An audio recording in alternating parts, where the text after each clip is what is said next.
Hey fam, what's up? This is Robert Anton from robertanton.com bringing you some XFactor commentary. This was the second day of boot camp, right? And it was kind of a long, 2-hour show, but it was very engaging, it was very entertaining. I enjoyed it a lot. They started out having more groups, right? So the second set of groups, they actually, I think it was like half of them or 5 different groups were still left, but they only showed 3. So the first group up did What's Going On by Marvin Gaye. And that group consisted of Christa Rene, Gina Rene, his sister, Marcus Canty, Bimgham, Brennin Hunt, and one other person that I didn't catch. Please put that down in the commentaries. And actually, he was like tearing it up. I mean, he I think might have been the best one out of it. I didn't even catch his name, but he really did good. Oh, Equality, the group also was there. I thought they had some good, not so good, bad notes. So Gina Rene sounded nice. Marcus Canty was styling, I wrote. You know, he was doing his thing. He really brought it up, brought the performance, was running around. Bimgham is 12 years old, and she started out thin, but she does have a nice voice. Brennin Hunt. Yeah, he had a good vibe on it. I thought he was pretty good, you know. I think he was kind of shown up by the guy that just performed right before him, but he did okay. They had a good vibe, and they seemed like they had a good time. Next up, I Won't Let Go by Rascal Flatts was done by Cifers, Bethel, Mathew Slovacek, Thomas Wells, and maybe a few other people. I wrote that the group was really tight. Tim started it out strong. He did really, really well. And Thomas Wells had some nice moments in it. Everybody else was okay, you know, but those two stood out for me. In the third group, they did Chasing Cars by Snow Patrol. And it was Christa Collins, Hannah Jackson, Emma Henri Bredouw, and Ryan Siameze. They sounded kind of strange at times on this one for me. Some strange things were going on. But Hannah Jackson was kind of quirky. I kind of liked it. Emma Henri was 16. I wasn't crazy about that. Henri, he started out very weak, so I don't know. I'm kind of on the fence about that one. And Ryan Siameze was strong and really, really strong on the key change. I think he was the standout of the group. Now, starting out with 100 acts, they are going to pare it down to 64. So they split them into 3 groups, and once again, and one group went home, and actually ended up being the first group that went home, and the other 2 groups were safe. I just noted that Nicole was about to cry. She was up there tearing up, and she was doing quite a bit of that. She was really getting emotional over this. Yeah, and both of the Renees made it through, plus the Brewer Boys and Stacy Francis and Melody Amaro, who I think are going all the way through anyway. So yeah. The next thing they had to do was they had a challenge. The 65 groups have a challenge, and the challenge was they were all given a list of 35 songs to choose from. They each had to choose one that represents them best as an artist, right?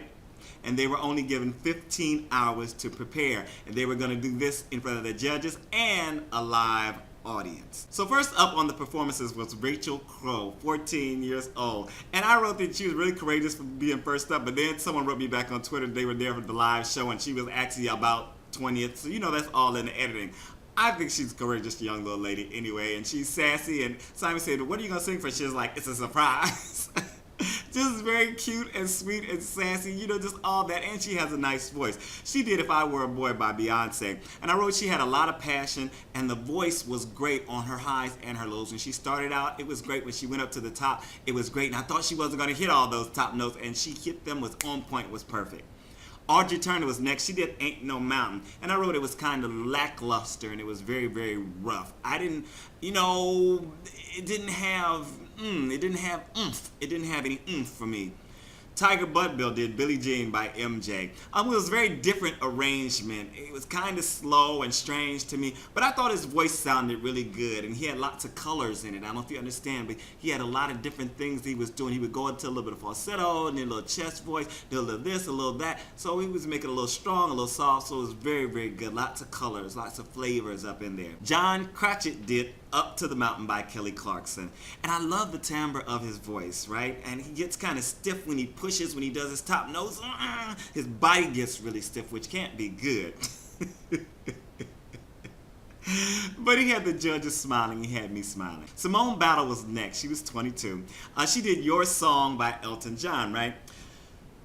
Poor thing. She forgot the words, all the words. But, like I said, the professional, she just started going through. One thing she did, she was like, even if I don't remember the words, I'm going to do such and such and so forth. And it just all flew out of my head. Yeah, kind of a stream of consciousness thing, and it didn't really work, but she did do something. She didn't just stop and say, I'm sorry, can I start again, or anything like that. She just kept going through, and it was kind of sad that she got this far to do that, but, you know, she still sang, and she still sounded good. She just wasn't singing the right words. She made up a whole new song. For sure forgot their words, as did McKenna and Brock. You know, they showed right after that, showed a lot of people who forgot their words. Then they showed Siameze screaming. They were doing a lot of, like, just going through really quickly, a lot of people. And Brennin Hunt did If I Ain't Got You. Simon actually stopped him because, I thought he was sounding good. I thought the arrangement was nice, but Simon was getting frustrated because people were doing strange arrangements. Even though they tell everyone to make it your own, you know, do something different, make it current, I guess Simon just wasn't liking what they were doing with the arrangements. And the Stereo Hogzz came on next. They did Cry Me a River, and it wasn't Justin Timberlake, which I was thinking that it was going to be, but I don't think it was. Whatever it was, actually, it probably was not that recognizable because it was a very different arrangement also. But I wrote that they had really good choreography, and the harmony was decent. It wasn't great, but it was very decent. The lead vocals were great, actually, and they looked amazing. You know, they all had just a little bit different style, but, you know, they were in suits and ties and nice, you know, vests and all that good stuff, and I thought they really, really dressed up very well. Philip Lomax did Summertime, and I thought he sounded okay. Stacy Francis, 42, did Summertime. And Stacy started out nice and light, you know. She did okay. The last part gave me chills. I kept thinking in the beginning about Fantasia's version, which I absolutely loved, but Stacy just, she brought her own thing, and like I said, at the end, the last like third, they did a cut. It sounded like they did a cut. She sounded good, and she really did give me chills. 3 judges stood up for her, but Simon didn't. So I don't know if he enjoyed it as much. They were trying to explain it to him for some reason. I don't think he enjoyed it as much as everybody else did. Stacy Francis I wrote on Twitter that she is like the perfect reality show person because she has all kind of drama going on. Unfortunately, rest in peace, her father died when she started boot camp. You know, but again, just she has so much drama going on in her life. I don't see how they would cut her from the show because she cries on cue, you know. And she has a great voice, beautiful personality, it seems. You know, so I think they're going to keep her around. Tia Tolliver did It's a Man's World. I wrote she's not the best singer, but she gave a great performance. Caitlin Koch did Cry Me a River. What I heard, it sounded very sweet and tender. They were, again, cutting through people at this point.